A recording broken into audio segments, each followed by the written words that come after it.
నమస్తే. తెలంగాణ రాష్ట్రంలో నిన్నటి వరకు తుఫాను ప్రభావం నుండి బయటపడడం లేదో ఒక్కసారిగా కూడా రాష్ట్రంలో వాతావరణం మారిపోయింది. చలి తీవ్రత కూడా ఒక్కసారిగా పెరిగిపోయింది. మరి ఒక్కసారిగా పడిపోయిన వాతావరణం గల కారణం ఏంటి, ఏమేం జరుగుతుంది, అలాగే ఎలా అప్రమత్తంగా ఉండాల్సిన అవసరం ఉందో తెలుసుకునే ప్రయత్నం చేద్దాం. మనతో పాటు వాతావరణ శాఖ కీలకమైన అధికారి శ్రీనివాస్ గారు ఉన్నారు, వారితో మాట్లాడదాం. సార్ నమస్కారం.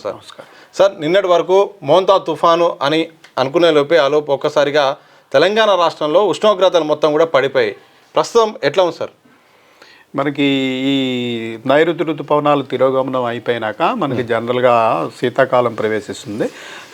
ఈ ఈశాన్య ఋతుపవనాల కాలంలో మనకి తెలంగాణలో పెద్దగా రెయిన్స్ పడవు. మనకి ఈ చలి అనేది గ్రాడ్యువల్గా నైట్ టెంపరేచర్స్ కనిష్ట ఉష్ణోగ్రతలు గ్రాడ్యువల్గా తగ్గడం అది ఉంటుంది. అయితే ఈ ఈశాన్య ఋతుపవనాల సమయంలో మనకి తుఫాన్లు ఏర్పడటానికి అనుకూల వాతావరణం ఉంటుంది.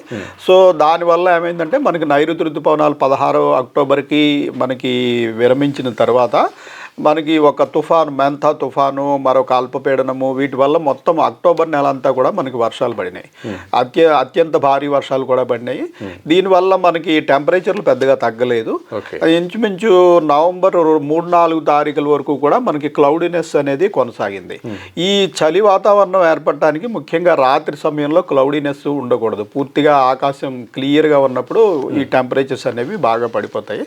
సో మనకి అక్టోబర్ 3-4 తారీఖుల తర్వాత సడన్గా మనకి ఈ క్లౌడీనెస్ అనేది తగ్గిపోవడంతో అప్పటి వరకు మనకి 19 నుంచి 23 డిగ్రీల వరకు ఉన్న కనిష్ట ఉష్ణోగ్రతలు 5 నుంచి 7 డిగ్రీల వరకు సడన్గా ఒక 4-5 రోజుల్లో పడిపోయినాయి. దీనివల్ల ఏమైందంటే మనకి చాలా చలి తీవ్రత పెరిగినట్టుగా అనిపిస్తోంది.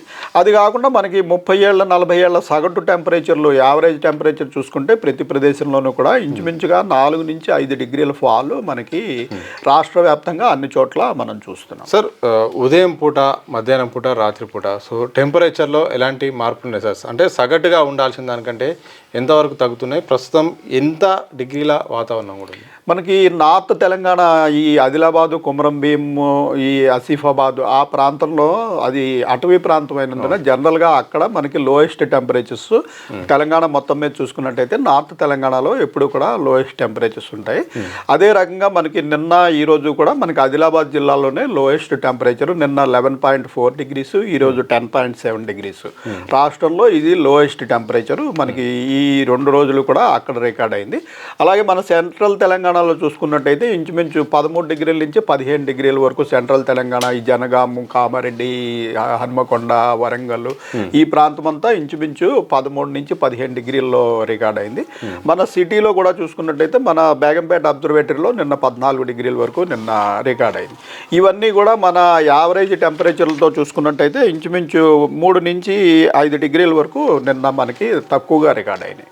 సో జోన్తో పోల్చుకుంటే వాతావరణ పరిస్థితి ప్రకారం తెలంగాణ రాష్ట్రంలో ఏ జోన్లో ప్రస్తుతం నమోదైంది సార్? మనకి ఎప్పుడు ఈ నార్త్ తెలంగాణలోనే లోయెస్ట్ టెంపరేచర్లు ఉంటాయి. ఈ ఈస్ట్ తెలంగాణ అంటే భద్రాద్రి, కొత్తగూడెం, ఖమ్మం అటువైపు ఎప్పుడు కొంచెం టెంపరేచర్లు ఎక్కువ ఉంటాయి. అట్లాగే ఇప్పుడు నార్త్ తెలంగాణ ప్రాంతంలో మనకు 12 నుంచి 10 డిగ్రీల వరకు ఉన్నాయి. సెంట్రల్ తెలంగాణలో మనకి 12 నుంచి 14-15 డిగ్రీల వరకు ఉన్నాయి. మన సిటీ ప్రాంతంలో కూడా 13 నుంచి 15 డిగ్రీల మధ్యలో సిటీ ప్రాంతంలో ఉన్నాయి. ఇటు దక్షిణ తెలంగాణలోను అలాగే మన తూర్పు తెలంగాణలోను 17 నుంచి 18 డిగ్రీల వరకు రికార్డ్ అవుతున్నాయి. సార్ ఒక వార్త కూడా బయటకు వచ్చింది. ఈ బంగాళాఖాతంలో అల్పపీడనం ఏర్పడే అవకాశం ఉంది. అది వాయుగుండంగా మారి ఆంధ్రప్రదేశ్ నుండి కూడా వర్షాభావ సూచనలు ఉన్నట్టు కూడా వార్తలు వస్తున్నాయి. మీకున్న సమాచారం ప్రకారం ఒకవేళ ఈ సందర్భంలో మరోసారి వర్షం వచ్చే అవకాశం ఏమైనా ఉందా? మనకి ఈ ఈశాన్య ఋతుపవనాల కాలంలో ముఖ్యంగా మనకి తమిళనాడు రాష్ట్రానికి అది ప్రధానమైన వర్ష ఋతువు. అయితే అందువల్ల మనకి ఈ కింద దక్షిణ బంగాళాఖాతంలో ఏర్పడిన సిస్టమ్స్ ఇలా తమిళనాడులోకి ప్రవేశించి ఆ ప్రాంతంలో తమిళనాడు, కేరళ ప్రాంతంలో మనకి వర్షాలు వస్తుంటాయి. అయితే అవి కొంచెం పైకి వచ్చినప్పుడు మనకి ఈ దక్షిణ కోస్తా ఆంధ్రప్రదేశ్లోని జిల్లాలు అంటే మనకి నెల్లూరు, చిత్తూరు ఈ జిల్లాల్లో కూడా ఆ వర్షాలు అనేవి ఉంటాయి. అయితే మనకి 26వ తారీఖు నాటికి ఒక సిస్టమ్ ఏర్పడుతున్నట్టుగా ప్రస్తుతం సూచన ఉంది. ఇది ఇంకా కన్ఫర్మ్ కాలేదు. అయితే మనకి తెలంగాణలో పెద్దగా దాని వల్ల ఎఫెక్ట్ ఉంటుందని భావించడం లేదు. కానీ మనకి క్లౌడీనెస్ పెరగడం వల్ల ఈ సిస్టమ్స్ వచ్చినప్పుడు మళ్ళీ క్లౌడీనెస్ పెరిగితే ప్రస్తుతం ఉన్న టెంపరేచర్లు ఇదే స్థాయిలో మరొక 4-5 రోజులు కొనసాగే అవకాశం ఉంది. తర్వాత మనకి ఈ కనిష్ట ఉష్ణోగ్రతలు మినిమం టెంపరేచర్లు అనేవి కొద్దిగా గ్రాడ్యువల్గా పెరిగే అవకాశం ఉంది. ఒక 2-3 డిగ్రీలు పెరిగి మనకి నార్మల్ టెంపరేచర్లకి రీచ్ అవుతాయని నెలాఖరికి భావిస్తున్నాం. సో మొత్తానికి అయితే ఎప్పుడో వెదర్ మారింది, అలాగే వాతావరణం మారి చలికాలం కూడా స్టార్ట్ అయింది, కానీ క్లౌడీనెస్ కారణంగా, వర్షాల కారణంగానే చలి అనేది ఇంతకాలము ఏర్పడలేదు. అంతేనా? అంతే. మనకి అక్టోబర్ నెల అంతా కూడా క్లౌడీనెస్ కొనసాగటం వల్ల మనకి 19 నుంచి 23 డిగ్రీల వరకు కనిష్ట ఉష్ణోగ్రతలు కొనసాగాయి. మన క్లౌడీనెస్ పూర్తిగా అయిపోయిన తర్వాత గ్రాడ్యువల్గా ఇప్పుడు ఏంటంటే మనము సూర్యుడి నుంచి దూరంగా జరిగే కాలం. సో ఈ సమయంలో ఏంటంటే మనకి పగటిపూట వచ్చిన ఉష్ణోగ్రత కూడా తక్కువే ఉంటుంది. రాత్రిపూట ఈ ఉష్ణోగ్రత, ఈ వేడిమి అంతా కూడా క్లౌడ్ లేపడం వల్ల మళ్ళీ రీరేడియేట్ అయిపోయి భూమి చల్లబడిపోతుంది.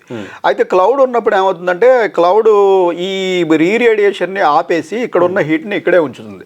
ఇక్కడే ఉంచడం వల్ల మనకి ఈ వేడిమి అనేది పెద్దగా తగ్గదు. మనకి రెయినీ సీజన్లో మనకి రోజంతా రెయిన్ పడినప్పటికీ మినిమం టెంపరేచర్లు ఎప్పుడు 14-15 డిగ్రీలకు రావు.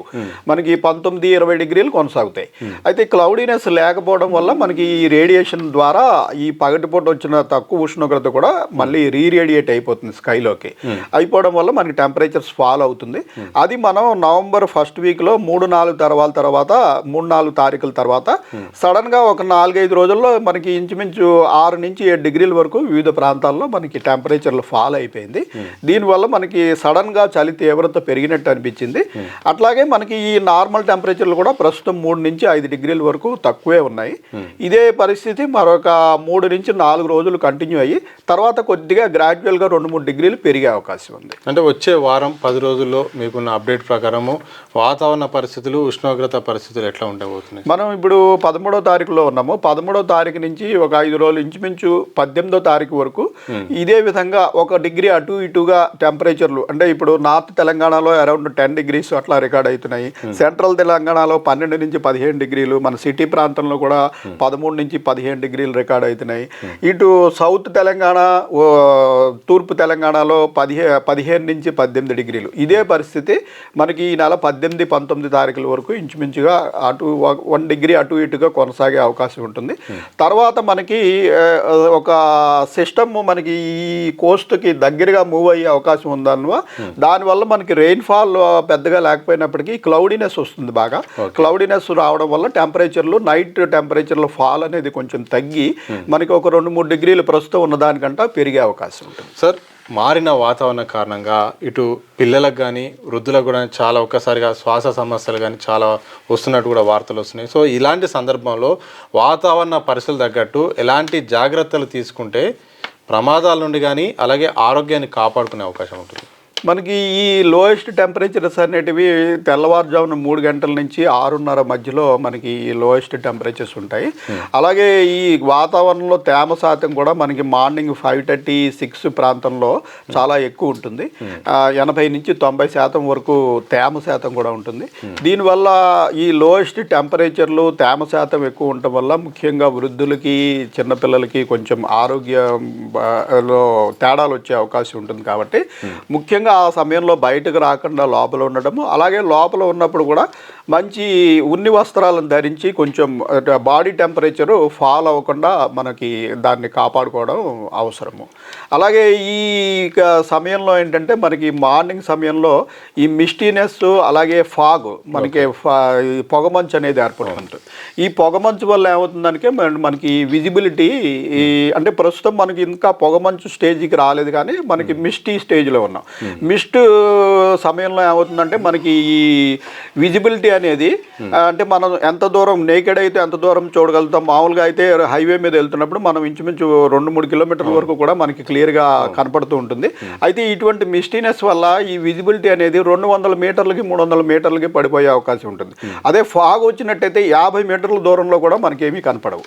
సో ఇది ఏంటంటే ఉన్నట్టుండి తెరలుగా ఉంటుంటుంది. సో హైవే మీద అతి వేగంతో పోయేవారు చాలా జాగ్రత్త జాగ్రత్తగా ఉండవలసి ఉంటుంది. ఎందుకంటే సడన్గా ఇటువంటి ఫాగ్ లేయర్ కనుక టచ్ అయినట్టయితే వెంటనే విజిబిలిటీ పడిపోయి మనకి హెడ్ లైట్స్ ఉన్నప్పటికీ అవతల 100 మీటర్స్ దూరంలో ఉన్న వెహికల్ కూడా మనకు కనపడపోవటం వల్ల తీవ్రంగా ప్రమాదాలు జరిగే అవకాశం ఉంటుంది.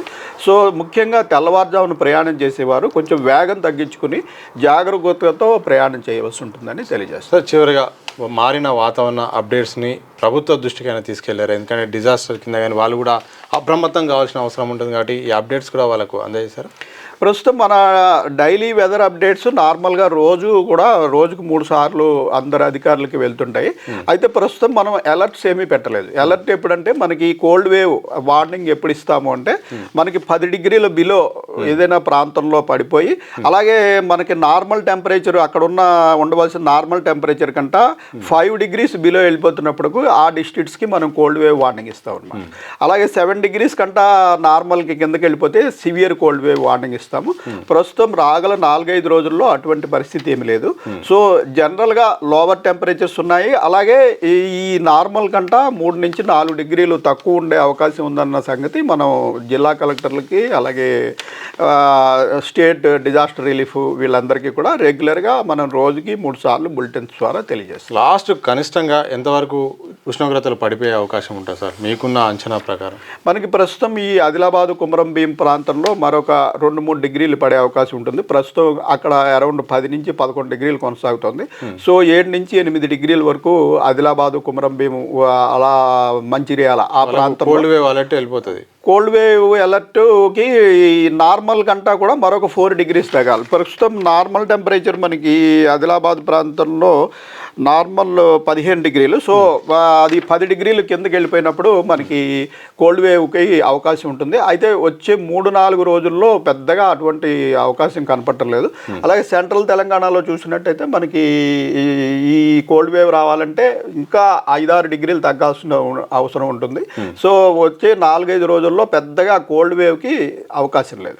అయితే ఈ టెంపరేచర్లు ప్రస్తుతం 10 డిగ్రీలు మనకి మొన్నటి వరకు 20 డిగ్రీలు ఉన్న టెంపరేచర్లు సడన్గా 10 డిగ్రీలకు వచ్చినందున చాలా మనకి ఈ చలి అన్న అనుభూతి కలుగుతుంది. దానికి తగినట్టు జాగ్రత్త తీసుకోవాల్సిందిగా కోరుతున్నాను. Thank you very much sir. మొత్తంగా ఇది తెలంగాణ రాష్ట్రంలో మాత్రం చలికాలము ఎప్పుడో స్టార్ట్ అయినప్పుడు కూడా క్లౌడీనెస్ కారణంగా అయితే మాత్రం ఇంతకాలము వర్షాలు పడడం వల్ల ఆ చలి అనేది ఏర్పడలేదు. ఇప్పుడు క్లౌడ్ అంతా పోవడంతో ఇప్పుడు చలి అనేది ఒక్కసారిగా ఉష్ణోగ్రతలు పడిపోతున్నాయి. అయితే రాగల 3 నుండి వారం రోజుల్లో మాత్రం కొద్దిగా పడిపోయే అవకాశం ఉంటుంది తప్ప కోల్డ్ వేవ్ వచ్చే అవకాశం అయితే లేదు. కానీ మారిన వాతావరణ కారణంగా మాత్రం ప్రజలు కూడా అప్రమత్తంగా ఉండాలి. ప్రధానంగా పిల్లలు, వృద్ధులు అయితే మాత్రం చాలా జాగ్రత్తగా ఉండాల్సిన అవసరం ఉంటుంది. అలాగే ఉదయం పూట ఎవరైతే చీకట్లో ఆ ఫాగ్ ఉంటుంది, పొగమంచు ఉంటుంది కారణంగా జాగ్రత్తగా ప్రయాణాలు చేయాలి. ఆ మంచు కారణంగా కూడా ప్రమాదాలు సంభవించే అవకాశం ఉన్న నేపథ్యంలో అప్రమత్తంగా ఉండాలి. వాతావరణ శాఖ కూడా మేమైతే మాత్రం ఇప్పటికే ప్రభుత్వానికి కూడా ఎప్పటికప్పుడు అప్డేట్స్ కూడా పంపిస్తున్నాం. ప్రజలు కూడా జాగ్రత్తగా ఆరోగ్యాన్ని కాపాడుకోవాలని కూడా వాతావరణ శాఖ సీనియర్ అధికారి శ్రీనివాస్ గారు చెప్తున్న సందర్భం అయితే కనిపిస్తుంది. కెమెరా పర్సన్ మసోన్తో సతీష్, దిశ టీవీ, హైదరాబాద్.